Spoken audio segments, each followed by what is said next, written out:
சிறகடிக்க ஆசை சீரியலின் இன்றைய எபிசோடில் மீனாவின் தெறிக்கும் காட்சிகளுடன் ஒளிபரப்பானது. சீரியல் ஆரம்பத்தில் சத்யா சீதா கலகலப்பாக பேசிக்கொள்கிறார்கள். சீதா சத்யாவை ஜாக்கிரதையாக இருக்க கூறுகிறார். அவரோ என்னுடைய பாஸ் மகள் அவ்வளவு என கூலாக கூறுகிறார். அடுத்து மீனாவின் அம்மா வீட்டிற்கு முத்து மாலை போட்டுக்கொண்டு நண்பர்களுடன் வருகிறார். மீனா அவரது அம்மா அனைவரையும் பூடைக்கு வருமாறு கேட்கிறார். அந்த நேரத்தில் அண்ணாமலையும் வீட்டிற்கு வருகிறார். அண்ணாமலை மீனாவிடம் என்னதான் பிரச்சனை என கேட்க அவர் மீண்டும் முத்து மது அருந்தியதுதான் பிரச்சனை என பொய் கூறுகிறார்.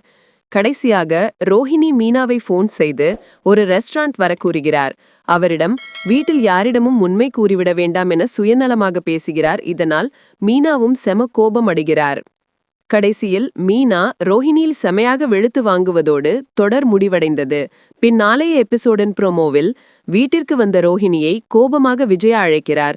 எங்கே இன்று சென்றாய், யாரை சந்தித்தாய் என கேட்க ரோஹிணி நடந்த விஷயங்களை கூறுகிறார். ஆனால் விஜயா அவர் கூறியதை கேட்டு கோபமடைந்து மீண்டும் பொய்க்கூற ஆரம்பித்து விட்டாயா என கத்துகிறார். அப்படி என்ன மறைத்தார், என்னதான் பிரச்சனை என்பதை நாளைய எபிசோடில் காண்போம். மேலும் இது போன்ற தகவலுக்கு சீரியல் ஆக்ட்ரஸ் சேனலை லைக் அண்ட் ஷேர் பண்ணிட்டு மறக்காம நம்ம பேஜை ஃபாலோ பண்ணிக்கோங்க. பை.